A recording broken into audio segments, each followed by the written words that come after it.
Good morning, everyone. Thank you, Naira and Mary. I'm thrilled to be here with you today at the Limitless Conference. My name is Claire, and I'm the Assistant Chief Pilot at Porter Airlines. I often hear questions like, did you always want to be a pilot? What inspired you? Well, here's the truth. I watched the movie Peter Pan when I was 5 or 6 years old, and that's when I knew I wanted to fly. I just had to figure out how to do it without fairy dust.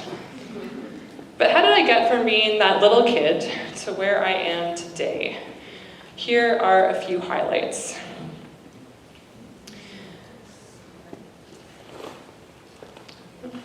As a teen, I began flight training at the Brampton Flying Club in a small aircraft, a two-seater Cessna 152. After earning my private pilot's license, I moved out west for university and to continue flight training for my commercial pilot license in British Columbia. In the summers, I did whatever I could to stay around airplanes. I dispatched aircraft at my flight school, loaded bags onto airliners at the Vancouver International Airport, and flew skydivers up to 12,000 feet just so they could jump out of a perfectly good airplane. A summer job at Bombardier Aerospace back here in Toronto turned into a full-time position in the flight test engineering department after I graduated. I worked with a team of pilots and engineers to test and certify new aircraft parts for the Dash 8-400, which is a regional turboprop seating 78 passengers.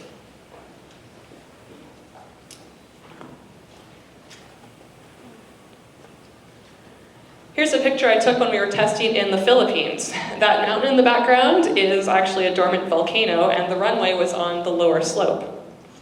One end of the runway was 250 feet higher than the other end. Runways are usually on a flat surface, so our job was to test the performance of the aircraft on a sloped surface.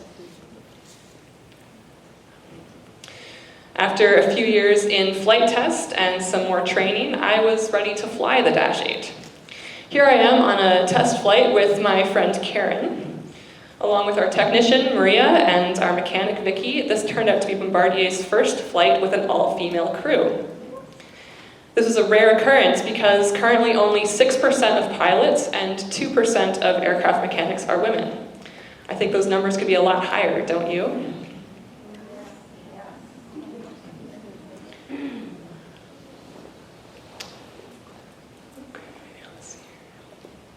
I think I'm going backwards here.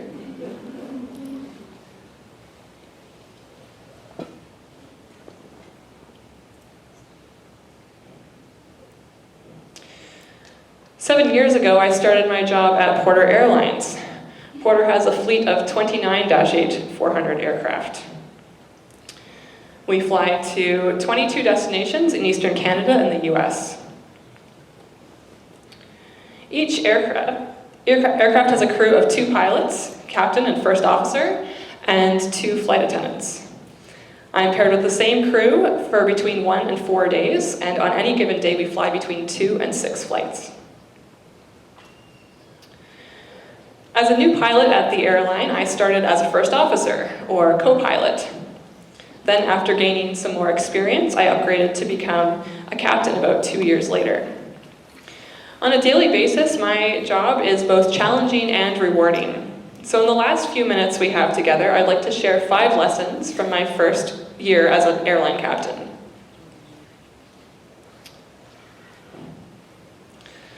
Lesson number 1, flying the aircraft is the easy part. I know to a lot of people this does not look like a simple task. What I mean, though, is that when I became a captain, nothing about how the aircraft flew changed. What changed is that now I was the pilot in command, the one who was ultimately responsible for the operation and safety of the aircraft and everyone on board during the flight. While physically knowing how to fly is definitely important, what's equally as important is learning how to lead a team, how to make good decisions that will keep my passengers and fellow crew members safe, and how to solve problems when unexpected situations arise. So for example, we arrive in Washington late because of a thunderstorm. We have to clear customs, board the aircraft to get back to Toronto before curfew. And now there are two people swearing at the flight attendant. Who's everyone turning to? The captain. Me. Lesson number 2, the captain sets the tone for the rest of the crew. It takes more than just a pilot to get an airplane off the ground. Our flight crew relies on a support of a range of teams that help the airline operation run smoothly. From the dispatchers who plan our flights, to the engineers who maintain our aircraft, the customer service representatives at the gates, and the folks who bring our fuel, baggage, and catering. This hat draws attention. So from the moment I walk into the airport to start my shift, I know that my attitude has an impact. If I can start my day by greeting my crew cheerfully and with a smile, there's a greater chance that they'll greet our passengers with a smile too. And when I'm calm under pressure, I can motivate my crew to act similarly, which brings me to my next point. Lesson number 3, know what's in your control and what's not. This is an important one. For example, let's talk about weather. We've got thunderstorms in the summer, snowstorms in the winter, rain, wind, or fog in between. Or, if you fly to St. John's, Newfoundland, everything at the same time. I can't control the weather, but I can control how I prepare for it. I'll ask for a different route around a storm. I'll bring extra fuel. I'll keep the seatbelt sign on if I think it's going to be bumpy. I'll provide updated arrival times to passengers if I think we might be delayed. I spend less time focusing on what I can't do anything about, and more time focusing on how to respond. Lesson number 4, even when you've made it, there's still more to do.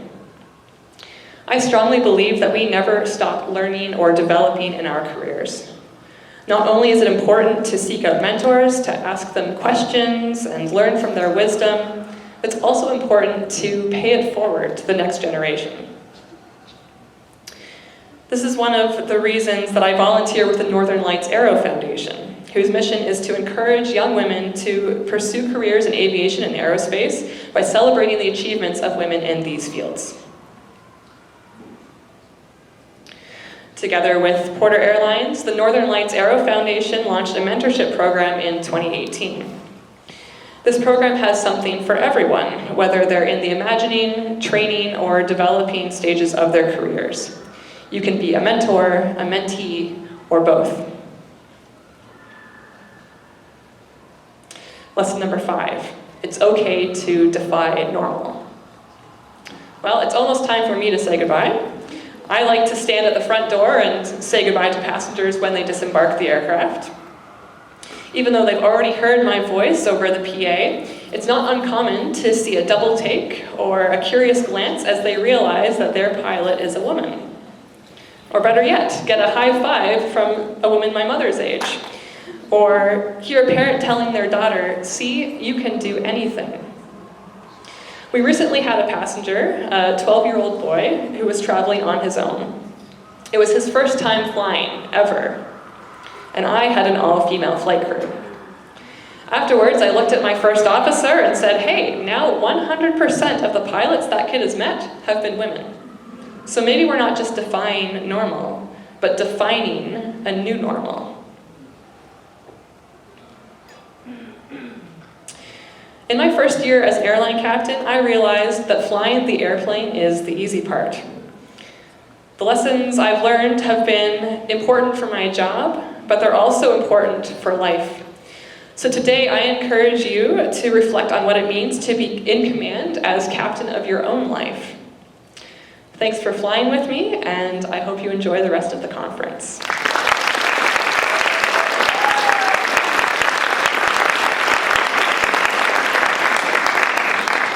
If anyone has any questions, feel free to ask me anything.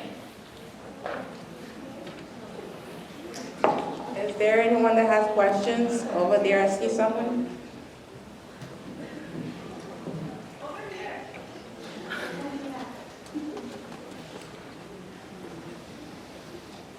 Hi. What's the pathway pathway like to becoming a pilot? I know you touched on it briefly, but like what does a student who wants to be a pilot or like are they supposed to do?